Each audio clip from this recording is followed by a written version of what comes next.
பண்ணி இந்த இடத்துல ஒரு சாட்சியாக நீத்தின என் தேவனுக்கு கொடான கொடி நன்றி செலுத்துகிறேன். 2018 ஒரு பத்திரம், வீட்டு பத்திரம் வச்சுருந்தேன். அதை திருப்பவே முடியல. நான் இங்கே வந்து விண்ணப்பம் வந்து எழுதி கொடுத்துட்டு போயிட்டேன். ஆனால் 2024 11 மாதம் நான் போய் இந்த பத்திரத்தை மீட்கலான்னு போனால் 1,70,000 கொடுத்தா தான் தருவேன்ட்டாங்க. அப்புறம் நான் ஆண்டவர்கிட்ட ப்ரேயர் பண்ணிவிட்டு இங்கே ஜப இதுலேயும் அவங்கக்கிட்ட ஃபோன் கால் பண்ணிவிட்டு நான் போனேன். 1,10,000 கொடுத்தேன். 60,000 கம்மி பண்ணி அந்த பத்திரத்தை வாங்க ஆண்டவர் கிருபை தந்தார். கர்த்தர் நாமத்துக்கு ஸ்தோத்திரம்.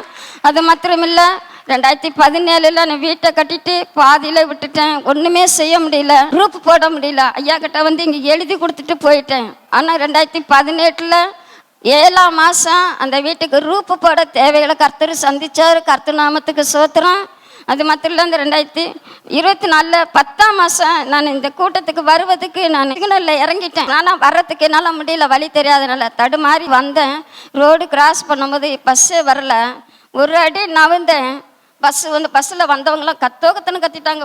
ஒரு 5 நிமிஷம் இருந்து லேட்டாக நான் வந்திருந்தேன்னாக்கா நான் அடிபட்டு செத்துருப்பேன். ஆண்டவர் அதில் என்னை தாங்கி ஏந்தி சுமந்து என்னை தப்போத்து பத்திரமா கொண்டது தேவனுக்கு கொடான கொடிய சோத்திரம்.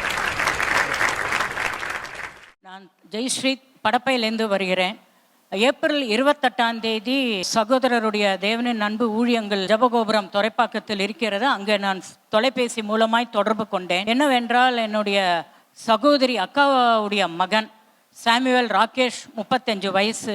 அவனுக்கு திடீரென்று பேச முடியாமல் ஆகிவிட்டது.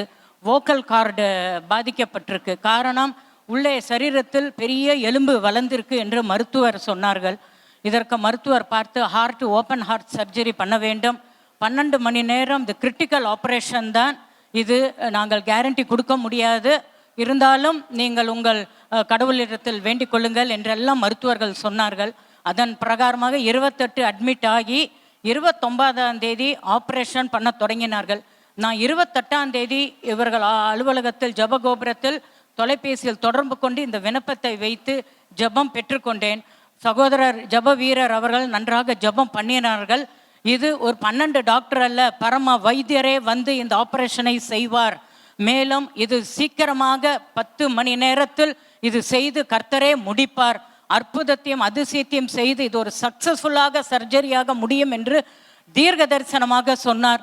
கர்த்தருடைய நாமத்திற்கு மகிமை உண்டாகட்டும். அது மாத்திரமல்ல, அவனோட கையை 1 வருஷத்துக்கு இந்த இடது கை அசைக்க முடியாது என்று சொன்னார்கள். ஆனால் அந்த ஓப்பன் ஹார்ட் சர்ஜரி இல்லாமலேயே இந்த கழுத்து பகுதியில் கீறி எடுத்து அந்த வேண்டாத எலும்புகளை எல்லாம் எடுத்து அவனுக்கு பரிபூர்ண சுகத்தை ஆண்டவர் கொடுத்து கொண்டு வருகிறார். ஜெபத்தை கேட்ட ஆண்டவருக்கு கொடான கோடி ஸ்தோத்திரம்.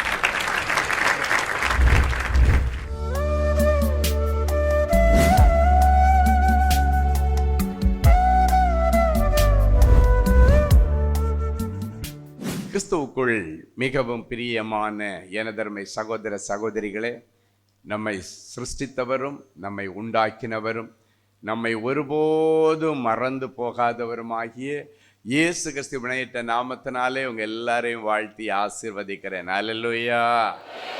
எல்லாரும் சந்தோஷமா இருக்கீங்களா? இன்னைக்கு நமக்கு ஆண்டவர் கொடுக்கிற மங்கள வார்த்தை எடுத்து வாசிப்போம். சங்கீதம் 66 12 13. மனுஷரை எங்கள் தலையின் மேல் ஏறி போக பண்ணினீர், தீயையும் தண்ணீரையும் கடந்து வந்தோம், செழிப்பான இடத்தில் எங்களை கொண்டு வந்து விட்டீர், சர்வாங்க தகன பலிகளோட உமது ஆலயத்திற்குள் பிரவேசிப்பேன். அன்பான தேவனுடைய பிள்ளைகளே, இந்த ஆலயம் நம் ஆண்டவர் தங்குகிற ஒரு வீடு. இந்த ஆலயத்திற்குள்ளே பிரவேசிக்கிறவன் என் ஆண்டவரை தேடி வருகிறவன். அவருடைய குணாதிசயங்களை எடுத்துக்கொள்ளவும், அவருடைய தரிசனத்தை எடுத்துக்கொள்ளவும், அவர் கொடுக்கிற நன்மைகளை பெற்றுக்கொள்ளவும், அவரை போல இந்த உலகத்திலே ஒரு நடமாடுகிற இயேசு கிறிஸ்துவாய் வாழவும் ஒரு மனுஷன் ஆலயத்தை தேடி வருகிறான். முதலாவது, கர்த்தருடைய ஆலயத்திற்குள்ளே பிரவேசிக்கிற பிள்ளைகளை சந்தோஷத்திற்குள்ளே பிரவேசிக்க பண்ணுகிறவர் நம்முடைய ஆண்டவர். மத்தேயு எழுதின சுவிசேஷம் 25ஆம் அதிகாரம் 21வது வசனம் இப்படியாய் சொல்லுகிறது. எடுத்து வாசிப்போமா? அவனுடைய எஜமான் அவனை நோக்கி, நல்லது உத்தமமும் உண்மையும் உள்ள ஊழியக்காரனே, கொஞ்சத்திலே உண்மையாயிருந்தாய், அநேகத்தின் மேல் உன்னை அதிகாரியாக வைப்பேன், உன் எஜமானுடைய சந்தோஷத்திற்குள் பிரவேசி என்றான். உன் எஜமானுடைய சந்தோஷத்திற்குள்ளே பிரவேசி. ஆலயத்திற்குள்ளே பிரவேசிக்கிற பிள்ளைகளுக்கு ஆலயத்திலே நல்ல ஆலோசனைகள் வழங்கப்படுகிறது, கிருபையின் வரங்கள் வழங்கப்படுகிறது, தாலந்துகள் திறமைகள் கொடுக்கப்படுகிறது.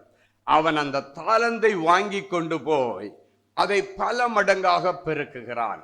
அந்த தாலந்தை வாங்கி கொண்டு போய் அதை வியாபாரம் பண்ணுகிறான். அதை வியாபாரம் பண்ணி பல மடங்கு ஆக்கும் பொழுது தேவன் வந்து சொல்லுகிறார், நீ கொஞ்சத்திலே உண்மையாய் இருந்தபடியினாலே உன்னை அநேகத்திற்கு அதிபதியாய் மாற்றுவேன், உன் எஜமானுடைய சந்தோஷத்திற்குள்ளே பிரவேசி என்று சொல்லுகிறதை இந்த இடத்துல நம்ம வாசிக்கிறோம். இன்னைக்கு ஆண்டவருடைய பிள்ளைகளாகி உங்களை பார்த்து சொல்றாரு, கர்த்தருடைய ஆலயத்திலே உலாவுகிற ஆவியானவர் உனக்குள் ஒரு வல்லமையின் வரத்தை வைக்கிறார், உனக்குன்னு ஒரு தாளந்தை வைக்கிறார், உனக்குன்னு ஒரு திறமையை வைக்கிறார். இந்த திறமையை எடுத்து கொண்டு போய் வியாபாரம் பண்ணி உன் குடும்பத்தை நல்லா வச்சுக்கோன்னு ஆண்டவர் சொல்லுகிறார். நான் கொடுக்கிற இந்த தாளந்தை பயன்படுத்தி நல்லா சம்பாரிச்சு நீயும் உன் மனைவி பிள்ளைகளும் இந்த பூமியில கொளுத்த கன்றை போல வளரும்படிக்கு கர்த்தர் இந்த ஆலயத்திலே வருகிற பிள்ளைகளை ஞானத்தினால நிரப்புகிறார். வேதம் சொல்லுகிறது, ஒருவன் ஞானத்திலே குறைவுள்ளவனாய் இருந்தால் சம்பூர்ணமாய் கொடுக்கிற தேவனிடத்திலே கேட்டு பெற்றுக்கொள்ள கடவன், அப்பொழுது அவனுக்கு கொடுக்கப்படும். இன்னைக்கு சம்பூர்ண ஞானம் அறிவை கர்த்தர் கொடுக்க விரும்புகிறார். நல்ல கவனிங்க, ஆண்டவர் கொடுக்கிறவர். சிலர் சொல்லுவாங்க, எனக்கு ஒரு தொழில் பண்ணலான்னா இன்வெஸ்ட் பண்ண எனக்கு பணம் இல்லை அப்படின்னு சொல்லுவாங்க. ஒருத்தன் தொழில் பண்ணணும் அப்படின்ன உடனே அவனுக்கு முன்னால கண்ணுக்கு முன்னால வந்து நிற்கிறது பணம். ஒரு தொழில் பண்ணணும்னா இன்வெஸ்ட் பண்றதுக்கு பணம் வேணும், பணம் இல்லாம வியாபாரம் பண்ண முடியாது அப்படின்னு நம்ம நினைச்சிட்டு இருக்கிற அந்த தவறை நீங்கள் எடுத்துக்கொள்ளுங்கள். இன்னைக்கோட அதை தூக்கி போட்டுருங்க. ஆண்டவர் சொல்றாரு, விதைக்கிறவனுக்கு விதையை நான் கொடுப்பேன். விதைன்னா என்ன? சீடு, இன்வெஸ்ட் பண்ணக்கூடிய சீடு. ஒருத்தன் தானியம் அறுவடை பண்ணிட்டு வந்தா மறுபடியும் விதைக்கிறதுக்கு எடுத்து வைப்பான், அதுக்கு பேர் விதை தானியம் என்று சொல்லப்பட்டிருக்கிறது.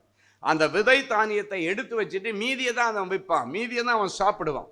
இந்த விதை தானியம் அதான் இன்வெஸ்ட்மெண்ட். ஆண்டவர் சொல்றார், விதைக்கிறவனுக்கு விதையை நான் கொடுப்பேன் அப்படின்னா சீட், இன்வெஸ்ட்மெண்ட் நான் கொடுப்பேன்னு சொல்றார். அதிலிருந்து புசிக்க ஆகாரத்தை கொடுத்து அதை பெருக பண்ணி வர்த்திக்க பண்ணி நீதியின் விளைச்சலை அவர்களுக்கு கொடுத்து இந்த பூமியில் அவங்களை ஆசீர்வாதமா வைப்பேன்னு ஆண்டவர் சொல்றார். அப்ப விதைக்கிறவனுக்கு விதை அப்படின்னாச்சுன்னா சீடு, இன்வெஸ்ட் பண்றதுக்கு சீடு, இன்வெஸ்ட் பண்றதுக்கு பணம் அப்படின்னு நீங்க நினைக்கிறீங்க. இல்லை. அப்புறம் எப்படி பிரதர் விதைக்கிறது, எப்படி என்ன ஆண்டவர் தருவார் அப்படின்னா, ஆண்டவர் அந்த தொழிலை செய்வதற்கான ஞானத்தை உனக்குள்ள ஆல்ரெடி விதைச்சு வச்சுட்டார், அறிவை விதைச்சு வச்சுட்டார், புத்திய விதைச்சு வச்சிருக்காரு. இதை கொண்டு போய் நீ வியாபாரம் பண்ணு, இதுதான் பணத்தை உனக்கு கொண்டு வரும். முதல் மூலதனம் ஒரு மனிதனுடைய உழைப்புக்கு அப்பாற்பட்டு ஆண்டவர் கொடுத்திருக்கிற தாளந்து, ஆண்டவர் கொடுத்திருக்கிற திறமை. இன்னைக்கு நிறைய பேர் அதை பூட்டி வச்சுட்டு எனக்கு ஒன்னும் இல்லை ஒன்னும் இல்லை ஒன்னும் இல்லைன்னு சொல்லிட்டு இருக்கிற. இல்ல, உனக்குள்ள ஒண்ணு கிடக்குது, அதை தட்டி எழுப்பு. ஆண்டவர் உனக்குன்னு கொடுத்திருக்கிற திறமையை தேடி கண்டுபிடி. உனக்குன்னு ஒரு தாளந்து இருக்கிறது, உனக்குன்னு ஒரு திறமை இருக்கிறது. அதை நீ தட்டி எழுப்பினா அந்த ஃபீல்டுல கர்த்தர் உன்னை ராஜாக்களோடும் பிரபுக்களோடும் உட்கார வைத்து அழகு பார்ப்பார். ஹல்லேலூயா. இப்ப பாருங்க, நான் நிறைய வியாபாரிகள் எனக்கு தெரியும், யானும் வியாபாரம் பண்ணிட்டு வந்தவன் தான். எனக்கெல்லாம் இன்வெஸ்ட் பண்றதுக்கு எவருமே பணம் கொடுக்கல. எனக்கு இன்வெஸ்ட்மெண்ட் நான் பிசினஸ் பண்ண காலங்கள்ல ஞானமா பேசுகிற ஒரு கிருபை ஆண்டவர் எனக்கு கொடுத்தார். எனக்கு பணம் இல்லை பணம் இல்லைன்னு சொல்லி ஒரு நாள் அலையாதீங்க, உனக்குள்ள ஒரு திறமை இருக்கிறது. அதுதான் இந்த வசனம். 5 தாளந்தை வாங்கினவன், 2 தாளந்தை வாங்கினவன், 1 தாளந்தை வாங்கினவன்.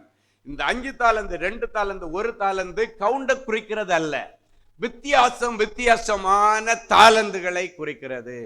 என் அன்பு தேவனுடைய பிள்ளைகளை, சிலருக்கு இசை தாளந்துகள் இருக்கும், அந்த தாளந்தை பயன்படுத்து. அடுத்தவங்களை பார்த்து நீ காப்பி அடிச்சேன்னா உனக்கு அது ஒரிஜினலா இருக்காது, கண்டிப்பா அது ஃபெயிலியர் தான். Original always original, duplicate is always duplicate. நீ அடுத்தவங்களை பார்த்து காப்பி பண்ணினீன்னா அது கண்டிப்பா டூப்ளிகேட்டா தான் இருக்கும், ஒரிஜினலா இருக்க வாய்ப்பே இல்லை. ஒரிஜினலா இரு, நீ ஆயிரு. என்னுடைய வாழ்க்கையில ஊழியத்துக்கு வந்த புதுசு, அப்போ பிரதர் பென்ஹர்னு ஒரு ஊழியக்காரிடத்துல தான் நான் ஊழியத்தில் உருவாக்கப்பட்ட ரட்சிக்கப்பட்டதெல்லாம் அவர் தான். அவர் ஒரு லே பிரீச்சர். கத்தோலிக்க திருச்சபையில் இந்த வருகிற ஆண்டவருடைய வார்த்தைகளுக்காக இயங்கி வருகிறவர்களுக்கு பைபிள் டீச் பண்ணக்கூடிய பைபிள் டீச்சர். அவர் நல்ல பைபிள் டீச் பண்ணுவார். அப்போ அவருடைய ஊழியத்தில் நான் வளர்ந்து கொண்டிருக்கிற நாட்களில் பாண்டியன் ஹோட்டல் எக்மோரில் எல்லா வாரமும் ஞாயிற்றுக்கிழமை அந்த சண்டே காலையில் மாஸ் அட்டன் பண்ணிட்டு ஒரு பெரிய க்ரௌடு வரும். நானும் கத்தோலிக்க திருச்சபையின் பின்னணியிலேருந்து வந்ததுனால சொல்கிறேன், இன்க்ளூடிங் மீ. ஒரு பெரிய க்ரௌடு வந்து மாஸ் அட்டன் பண்ணுறது பூசை போயிடும். பூசை முடித்த உடனே ஆண்டவருடைய வார்த்தைகளை கத்துக்கிறதுக்காக வேண்டி இவருடைய மீட்டிங்க்கு வருவோம். எங்கள் பாண்டியன் ஹோட்டலில் வந்துடும். அப்போ ஆரம்ப நாட்களில் எனக்கு பாட்டே வராது. என் மனைவி நல்லா பாடுவாங்க, எனக்கு பாட்டு வராது, இன்றைக்கும் வராது. ஆனாலும் நான் பாடுறதை விடுறது இல்லை. ஏன்னா ஆண்டவர் குரலை பார்க்க மாட்டார், என் இருதயத்தை பார்ப்பார். அவருக்கு குரல் அந்த அழகெல்லாம் அவருக்கு முக்கியம் இல்லை, என் பிள்ளை என்ன பாடுறான் அப்படின்றது தான் அவருக்கு முக்கியம். ஹல்லேலூயா. என் அன்பு தேவனுடைய பிள்ளைகளை பாருங்க. அப்போ இவர் திடீர்னு கூப்பிட்டு இப்போ காணிக்க பாட்டு தம்பி ஸ்டீஃபன் பாடுவார் அப்படின்வார். நான் பாட்டு மயக்க பிடிச்ச உடனே என்ன அறியாமலே அழுதுருவேன். அது ஏன் அழுக வருதுன்னு எனக்கு தெரியாது.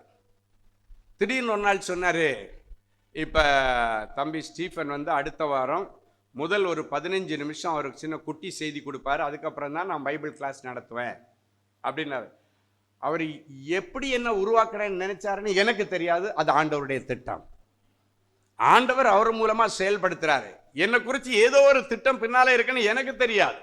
நான் இப்படி ஒரு ஊழியக்காரர் ஆவேன்னு சொல்லி நான் நினைச்சது கிடையாது. நான் பைபிள் தெரிஞ்சுக்கணும்னு அவர் பின்னால ஓடணும் சுத்தினேன், அதுதான் எனக்கு தெரியும். ஆனால் அவரால் நான் உருவாக்கப்பட்டேன். ஒரு மெசேஜ் கொடுக்கணும்னுவார். மெசேஜ் கொடுக்கறதுக்கு அப்படி போயிட்டே இருப்பேன். ஆண்டவருடைய அன்பை சொல்லும் போது திடீர்னு மடமடம்னு கண்ணிலேருந்து கண்ணீர் வந்துடும். அப்போ பாருங்க, அந்த குரூப்பில் இருக்கிறவங்க எல்லாமே கத்தோலிக்க திருச்சபையின் பின்னணியிலிருந்து பைபிள் கத்துக்கிறதுக்காக வர்றவங்க, ஆவிக்குரிய அனுபவம் உள்ளவங்க அங்கே ஒருத்தர் கூட இருக்க மாட்டாங்க. எல்லாமே அந்த குரூப் தான் அங்கே வரும். பைபிள் கற்றுக்கணும், ஆண்டவரை பற்றி தெரிஞ்சுக்கணும் அப்படின்ற குரூப் மட்டும்தான் அந்த மீட்டிங் வருவாங்க. ஒரு ஸ்டேஜ் போக போக பார்த்தீங்கன்னா பாட்டு பாடினாலும் அழுக, செய்தி கொடுத்தாலும் அழுத, ஜெபம் பண்ணாலும் அழுக. அப்போ பின்னாடி வாலிப பிள்ளைங்க அம்மா அப்பா கற்றுக்கணும்னு வருவாங்க. பிள்ளைகளை வழியில் விட்டுட்டு வர முடியுமா? காலேஜ் படிக்கிற ஸ்கூல் படிக்கிற பிள்ளைங்களை எல்லாம் கூட்டுட்டு வந்து பின்னால் உட்கார வச்சுருப்பாங்க. அந்த பிள்ளைங்க எல்லாம் பின்னால் இருந்துட்டு கிண்டல் பண்ண ஆரம்பிச்சிட்டாங்க. ஒரு லெவலுக்கு மேலே என்னுடைய மனைவி அங்கே பின்னால் தானே உட்கார்ந்துருப்பாங்க. அப்போ என்னுடைய மனைவின்னே தெரியாமல் அந்த பிள்ளைங்க எல்லாம் என்ன பண்ணேன்னா, பக்கத்தில் இருக்கிறது இவருடைய மனைவின்னு தெரியாமல் புதுசாக வர்ற பிள்ளைங்க இருக்கிறத புதுசாக நிறைய பேர் வருவாங்க. ஏய் அழுமுஞ்சி போகுது பாரு, நான் சொல்கிறேன் பார்த்துக்கிட்டே இரு, இப்போ மைக்கை பிடிச்சோன்னே அழும்பாரு, நான் சொல்கிறது நடக்குதா இல்லையா பாரு, இப்படி கிண்டலும் கேலியும் தான் பின்னாலே எல்லாம்.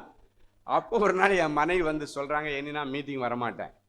என்ன ரட்சிப்புக்கு நேராக நடத்துறதுக்கு பிரயாசப்பட்டதே அந்த அம்மா, இப்போ ரட்சிப்புக்கேற்ற வார்த்தைகள் வரும் பொழுது பின்னால் இப்படி என்ன கிண்டல் பண்ணுறாங்கன்னு நான் வரமாட்டேன். எல்லாம் பின்னால் உட்காந்து உங்களை கிண்டல் பண்ணுறாங்க. உங்களுக்கு அவங்க எல்லாம் ஒரு பட்ட பெயர் வச்சுருக்காங்க, என்னென்னா அழுமூஞ்சி.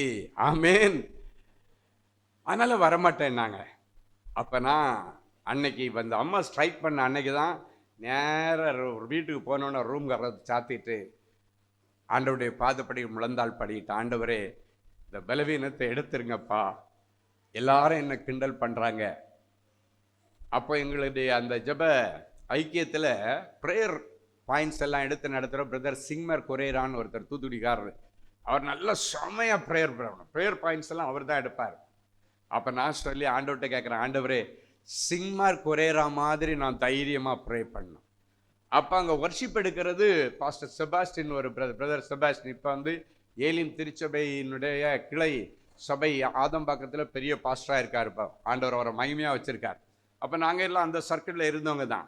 நான் பாட்டு பாடும் பொழுது வர்ஷிப் பண்ணும்போது செபாஸ்டின் மாதிரி நான் பாடினேன். ஆண்டவரே சிங்மார் மாதிரி ஜெபிக்கணும், செபாஸ்டின் மாதிரி பாடணும். என்னுடைய குருநாதர் பிரதர் பென்கர் என்ன மாதிரி கண்ணீர்னு பைபிள் வசனத்தை பிரசங்கிக்கிறாரு, பென்கர் மாதிரி நான் பிரசங்கிக்கணும். என்ன நான் ஆண்டவர்கிட்ட கேட்குறேன், சிங்மார் மாதிரி ஜெபம் நடத்தணும், செபாஸ்டின் மாதிரி ஆராதனை நடத்தணும், பென்கர் பிரதர் மாதிரி மெசேஜ் கொடுக்கணும். ஆண்டவர் சொன்னார். ஃபர்ஸ்ட் டைம் ஆண்டவருடைய கண்ணீர் குரல் அன்னைக்கு என் இருதயத்தில் கேட்டேன். நீ செபாஸ்டினாவும் இருக்கக்கூடாது, பென்னராகவும் இருக்கக்கூடாது, சிங்மராகவும் இருக்கக்கூடாது, ஸ்டீஃபனா தான் இருக்கணும் என்னார். ஹல்லேலூயா. சொல்லிட்டு சொன்னாரு, டேய் அது பலவீனம் இல்லடா, அதுதான் உனக்கு பலன். அது என்னிடத்துல காணப்பட்ட மனதுருக்கத்தின் அபிஷேகம், திரளான ஜனங்களை கண்டு மனதுருகின அபிஷேகம். இந்த அபிஷேகத்தை உன்னை நம்பி நான் உன்கிட்ட கொடுக்கிறேன், நீ இதை சரியாய் பயன்படுத்துவாய் என்று உன்னை நம்பி நான் கொடுக்கிறப்பா. எவ்வளோ பேர் கேட்டு கொடுக்காத அந்த அபிஷேகம் உன்னை நம்பி கொடுக்கிறேன்னாரு. ஆண்டவரே நான் மன்னிச்சிருங்க, நான் எடுத்துக்கொள்ளுகிறேன், இனிமேல் இப்படி உங்கள்கிட்ட கேள்வி கேட்க மாட்டேன். அன்னைக்கு பிறகு யாரு கிண்டல் பண்ணாலும் நான் கவலையே படுறதில்லை. ஏன்னா அது இடிஞ்சி போய் வருகிற ஜனங்களை காயம் கட்டுகிற கண்ணீர், கல்லான இருதயம் உள்ளவர்களுடைய இருதயத்தை உடைக்கிற கண்ணீர். ஆண்டவரே நீர் எப்படி வேணுமோ என்னை பயன்படுத்துங்கன்னு சொன்னேன். அன்னைக்கு கிண்டல் பண்ணின அத்தனை பேரும் இன்னைக்கு எங்க ஊழியத்துல முதுகெலும்பு மாறி தூணாக நிற்கிறார்கள். அல்லேலூயா. அவர்களுடைய கண்களும் திறக்கப்பட்டது. ஆமென். எதுக்கு சொல்றேன்னா, நான் இன்னைக்கு சிங்கர் மாதிரி நான் பண்ணிட்டு இருந்திருந்தேன்னா இது ஒரிஜினலா இருந்திருக்காது. என்னைக்கோ ஊழியத்துல விழுந்து போயிருப்பேன், ஊழியம் அழிந்து போயிருக்கும். பென்கர் மாதிரி என்ன நான் பிராக்டிஸ் பண்ண நினைச்சிருந்தேன்னா அந்த பிராக்டிஸ் டூப்ளிகேட் ஆகி தான் இருக்கும். பிராக்டிஸ் பண்ணாத, ஒரிஜினல் எடுத்துக்கோன்னு ஆண்டவர் சொல்றார்.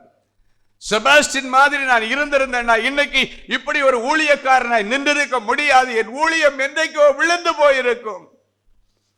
ஆண்டவர் சொல்றார், உனக்குன்னு ஒரு தாளந்து கொடுத்திருக்கிறேன், அதை கொண்டு போய் வியாபாரம் பண்ண, அதை கொண்டு போய் பயன்படுத்து, அது பல மடங்காக வளரும். ஆண்டவர் ஒரு நாள் வந்து நின்று சொல்லுவாரே, நல்லது உண்மை முத்தமான மகனே, நீ கொஞ்சத்துல உண்மையா இருந்த, உனக்கு கொடுத்ததை வச்சு நீ நல்லா பயன்படுத்தி உன் குடும்பத்தை நல்லா வச்சிருக்க, உன் மனைவி பிள்ளைகளை நல்லா வச்சிருக்கிற, உன் எஜமானுடைய சந்தோஷத்திற்குள் நீ பிரவேசின்னு சொல்லி ஒரு சந்தோஷமான வாழ்க்கையை இவ்வுலகத்திலும் தருவார். உன்னுடையதை எடுத்துக்கொண்டு உண்மையாய் செயல்பட்டால் மறு உலகத்திலும் உனக்காக ஆண்டவர் வைத்திருக்கிற சிங்கார மாளிகையில ஆண்டவர் உனக்கு ஒரு இடத்தை தருவார். ஹல்லேலூயா. எனவே இன்னைக்கு ஆண்டவர் சொல்லார், உனக்குள்ள ஒரு திறமை கிடக்கு, அதை தேடிப்பார். சிலருக்கு டிராயிங் ஒரு பெரிய திறமையா இருக்கும், சிலருக்கு பாடல்கள் எழுதுகிறது ஒரு பெரிய திறமையா இருக்கும், சிலருக்கு இசைக்கருவிகளை வாசிப்பது ஒரு திறமையா இருக்கும். எவ்வளோ வாலிப தம்பிமார்கள் பார்த்தீங்கன்னா இன்னைக்கு இசை உலகத்துல அவங்களால இசை பண்ண முடியாத அளவுக்கு ரொம்ப பிஸியா இருக்கிறாங்க. எங்களுடைய கடைசி வால்யூம் பண்ணும்போது நாங்கள் ஸ்டீஃபன் டென்ஸ்விக்னு நினைக்கிறேன் அந்த தம்பி பேர், அவரிடத்துல தொடர்பு கொண்டு எங்களுக்கு ஒரு சிடி ஒரு 10 பாடல்கள் ரெடி பண்ணப்பா, மியூசிக் பண்ணுறியான்னு சொல்லிட்டு எங்களுடைய அலுவலகத்திலேருந்து அவரிடத்துல எங்கள் மேனேஜர் அவர்கிட்ட கேட்குறாங்க, ஸ்டீஃபன் டென்ஸ்விக்னு நினைக்கிறேன். அப்போ அவர் சொன்னார், எடுத்துக்கிறேன் சார், ஆனால் 1.5 வருஷம் கழிச்சு தான் வேலையை தொடங்குவேன். ஏன்னு கேட்டால் 1.5 வருஷத்துக்கு வேலை ஆல்ரெடி புக் பண்ணி வச்சிருக்கேன்றார். பாருங்க, அவருடைய திறமையை கண்டு ஜனங்கள் குமிகிறார்கள். அவர் சினிமா துறைக்கு பண்ணுகிறவர் அல்ல, கிறிஸ்தவ துறையில பாருங்க அவ்வளவு ப்ராஜெக்ட் எடுத்து வச்சிருக்கிறார். ஃபாதருக்கு பண்ணிட்டு இருக்கிற, இவங்களுக்கு பண்ணிட்டு இருக்கிற, அவங்களுக்கு பண்ணிட்டு இருக்கிற, அதனால அதெல்லாம் முடிச்சு கொடுத்ததுக்கு அப்புறம் தான் புதிய ப்ரோக்ராம் எடுக்க முடியும் என்று சொல்றாரு. அப்ப நாங்க சொன்னோம், இல்லை எங்களுக்கு அர்ஜென்டா இந்த டேட்டுக்குள்ள பண்ணணும், நாங்க இன்னொருத்தரை வச்சு நாங்க அப்புறம் பண்ணோம். எதுக்கு சொல்றேன்னா, இன்னைக்கும் அவங்கவுங்களுக்கு கொடுத்திருக்கிற திறமையை நீங்க பயன்படுத்தீங்கன்னா அது இசை ஞானமோ பாடுகிற தானமோ எழுதுகிற காரியமோ இல்லைன்னாச்சுன்னா அடுத்தவர்களுக்கு ஆலோசனை கொடுக்கிற காரியமோ எதுவா இருந்தாலும் நீ உண்மையா இருந்தா நீ பிஸியா இருப்ப. உண்மையா இருந்தா உன்னுடைய உயர்வுக்கு வானம் தான் இல்லை, வேற யாரும் உன்னுடைய உயர்வு மட்டுப்படுத்தவோ அழிக்கவோ முடியாது. நீ இருக்கிற துறையில நீ டாப்பரா இருக்கணும். இதுதான் ஆண்டவருடைய திட்டம். உனக்கிட்ட ஆண்டவர் கொடுத்திருக்கிற திறமையே, உங்ககிட்ட ஆண்டவர் கொடுத்திருக்கிற அந்த அபிஷேகத்தை நீ சரியா பயன்படுத்தினீன்னா கர்த்தர் உன்னை மகிமையான ஸ்தானத்துல வைப்பார். அன்பான ஆண்டவரே உமக்கு நன்றி. ஆலயத்திற்குள்ளே பிரவேசிக்கிற பிள்ளைகளுக்கு எவ்வளவு ஆசீர்வாதங்களுக்குள்ளே பிரவேசிக்க போகிறோம் என்பதை குறித்து தெளிவாய் பேசினீர். இன்னைக்கு நீ சொன்ன வசனத்தின்படி உம்முடைய ஆலயத்திற்குள்ளே பிரவேசித்திருக்கிற இந்த பிள்ளைகளுக்கு இனி நல்ல சந்தோஷமான வாழ்க்கைக்குள்ளே இவர்கள் பிரவேசிக்கட்டும், நல்ல வருமானமுள்ள ஒரு வேலைக்குள்ளே இவர்கள் பிரவேசிக்கட்டும், நல்ல வரத்துள்ள ஒரு வியாபாரத்திற்குள்ளே இவர்கள் பிரவேசிக்கட்டும், நல்ல ஆத்துமாக்களை அறுவடை செய்யக்கூடிய ஊழியத்திற்குள்ளே என் பிள்ளைகளை பிரவேசிக்கப்படும். என் பிள்ளைகளுக்கு வாழ்வாதாரத்திற்கு ஆண்டவர் ஏதோ ஒரு தாளந்தை, திறமையை கொடுப்பேன் என்று சொன்னேன். இன்றைக்கு இவர்களுக்குள்ளே நீ வைத்திருக்கிற தாளந்துகளையும் திறமைகளையும் என் பிள்ளைகள் இன்றைக்கு கண்டுபிடித்து கையில் எடுப்பார்களாக. அதை கொண்டு போய் வியாபாரம் பண்ணுவார்களாக, அதை கொண்டு பயன்படுத்துவார்களாக. அந்த வல்லமையை பயன்படுத்தி, அந்த வரங்களை பயன்படுத்தி, அந்த திறமைகளை பயன்படுத்தி இந்த பூமியில் அவர்கள் நிலைத்து நின்று கனி கொடுப்பார்களாக. அவர்களுக்கு நீர் கொடுத்திருக்கிற அந்த தாளந்தை பயன்படுத்தி அவர்கள் வளர்ந்து பெருகும் போது அவர்களை பார்த்து சொல்லுவீர், உன் எஜமானுடைய சந்தோஷத்திற்குள்ளே பிரவேசி என்று சொல்லத்தக்கதாக கர்த்தர் மகிமையான முன்னேற்றத்தை தார். எல்லா நெருக்கடிகள் மாறட்டும், பஞ்சங்கள் மாறட்டும், கடன்கள் மாறட்டும், வியாபாரத்தில் இருக்கிற எல்லா நஷ்டங்கள் முடிவுக்கு வருவதாக. நல்ல லாபங்களை என் பிள்ளைகள் சம்பாதிக்கட்டும் சுவாமி. அது மட்டும் இல்லை, நீங்க சொன்னீங்க நல்ல ராஜ வாழ்க்கைக்குள்ளே பிரவேசிப்பீர்கள் என்று சொன்னீங்க. இந்த வீட்டில், இந்த பிள்ளைகளுடைய குடும்பத்தில் யார் யார் இன்னும் திருமணம் ஆகல, ஒரு இல்லற வாழ்க்கை சரியா இல்லை என்று சொல்லி அழுது கொண்டிருக்கிறார்களோ அவர்களுக்கு ராஜாதி ராஜா நின்று இவர்களை ராஜ வாழ்க்கைக்குள்ளே ஆசீர்வதித்து அனுப்பும். எல்லா திருமண தடைகள் உடைக்கப்படட்டும், பிரிந்து போன குடும்பங்கள் ஒன்றாய் இணைவதாக நாங்கள் ஆசீர்வதித்து ஜெபிக்கிறோம். ஆண்டவர், இள வயதின் விதவைகளை நினைத்து பார்க்கிறோம். கர்த்தர் ஒரு அற்புதத்தை செய்வீராக. ஆண்டவரே, எந்தெந்த பிள்ளைகள் இப்பொழுது எனக்கு ஆண்டவர் ஆசீர்வாதமான ஒரு சந்ததி தரணன் வந்து நிற்கிறாங்களோ அந்த பிள்ளைகளுடைய அடைக்கப்பட்ட கற்பங்களை திறந்து அவர்களுக்கு நல்ல சந்ததி சந்தானத்தை தருவீராக. டாக்டருடைய கருத்துப்படி இவர்களுக்கு கருத்தரிக்க வாய்ப்பில்லைன்னு சொல்லி இருக்கலாம், இயற்கையாக வாய்ப்பில்லைன்னு சொல்லி இருக்கலாம், இல்லைன்னா இயற்கையாகவோ செயற்கையாகவோ இல்லைன்னு சொல்லி இருக்கலாம். அவைகளை எல்லாம் தாண்டின என் ஆண்டவருடைய கிருபை இப்பொழுது இவர்களை பார்த்து, கிருபை பெற்றவளே நீ வாழ்க, கர்த்தர் உன்னுடனே இருக்கிறார், ஸ்திரீகளுக்குள்ளே நீ ஆசீர்வதிக்கப்பட்டவள், பிறக்க போகிற உன் கற்பத்தின் பிறப்புகளும் ஆசீர்வதிக்கப்பட்டதா இருக்கும். வார்த்தைகளை சொல்லி அடைக்கப்பட்ட கற்பங்களை திறந்து என் பிள்ளைகளை நீர் ஆசீர்வதிக்கிறதற்காய் ஸ்தோத்திரம். அது மட்டும் இல்ல, பாதுகாப்பான பேழைக்குள்ளே, இயேசு என்கிற பேழைக்குள்ளே எங்களை இணைத்துக் கொள்ளுகிற தேவனே, இப்பொழுதும் இவர்கள் ஒவ்வொருவருக்கும் கர்த்தருடைய நாமம் பலத்த துருகம், நீதிமான் அதிலே ஓடி சுகமாய் தங்கியிருப்பான் என்று சொன்னீரே. நோவாவுக்கு பேழையை உண்டு பண்ண சொன்னீர் பாதுகாப்பிற்காக, ஆனால் எங்களுக்கு இயேசுவே பேழையாய் வந்து நின்று என் பிள்ளைகளை நீர் பொதிந்து பாதுகாக்கிறதற்காய் ஸ்தோத்திரம். அழிவுகளுக்கும் இழப்புகளுக்கும் வியாதிகளுக்கும் கொள்ளை நோய்களுக்கும் விலக்கி காத்துக்கொள். மரணத்தின் கூறுகளை முறித்து ஜெபிக்கிறோம். கர்த்தர் பெரிய காரியங்களை செய்யும். இயேசுவின் மூலம் பிதாவே, ஆமென். ஜெனசிஸ் கிரியேஷன்ஸ் மீடியா அகாடமியில் 3 மாதங்களில் தொழிற்கல்வி சான்றிதழோடு video editing, videography, photography, drone piloting, studio recording, Photoshop, live streaming, live video mixing and live sound mixing ஆகிய தொழிற்கல்விகள் பயிற்றுவிக்கப்படுகிறது. புது தொழில் நுணுக்கங்களுடன் குறைவான கட்டணத்தில் நிறைவான தொழிற்கல்வி பெற்றுக்கொள்ள உங்கள் எதிர்கால கனவை நினைவாக்க எங்களது ஜெனசிஸ் கிரியேஷன்ஸை இன்றே தொடர்பு கொள்ளுங்கள். மேலும் விவரங்களுக்கு 7824850999 என்ற எண்ணை தொடர்பு கொள்ளுங்கள். கிறிஸ்துவுக்குள் அன்பானவர்களே, ஆண்டவராகிய இயேசு கிறிஸ்துவின் இனிய நாமத்தில் அன்பின் வாழ்த்துக்கள்.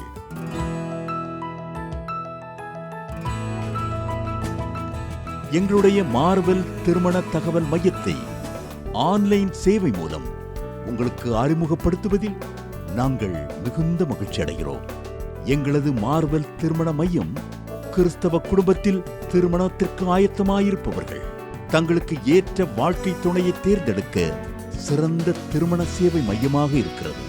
மேலும் மார்வெல் திருமண தகவல் மையத்தில் நீங்கள் பதிவு செய்வதற்கு எங்களது இணையதள முகவரி www.marvelmatrimony.com மற்றும் அலைபேசி எண் 7824855999 என்ற எண்ணிற்கு தொடர்பு கொள்ளலாம்.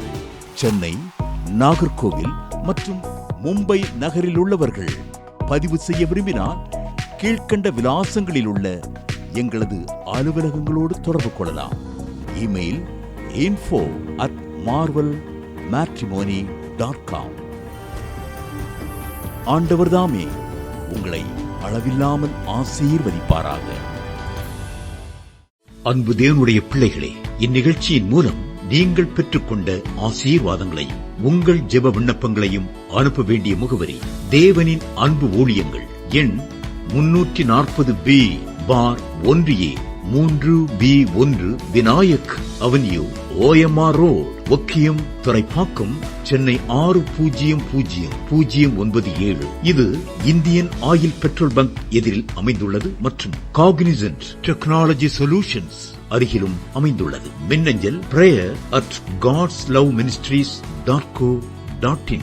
எங்களது இணையதளம் www.godsloveministries.co.in. மேலும் 24 மணி நேர ஜெப உதவிக்கு 044-5447-999 மற்றும் 9941950999 என்ற எண்களுக்கு தொடர்பு கொள்ளுங்கள். கர்த்தர் தாமே உங்களை ஆசீர்வதிப்பாராக.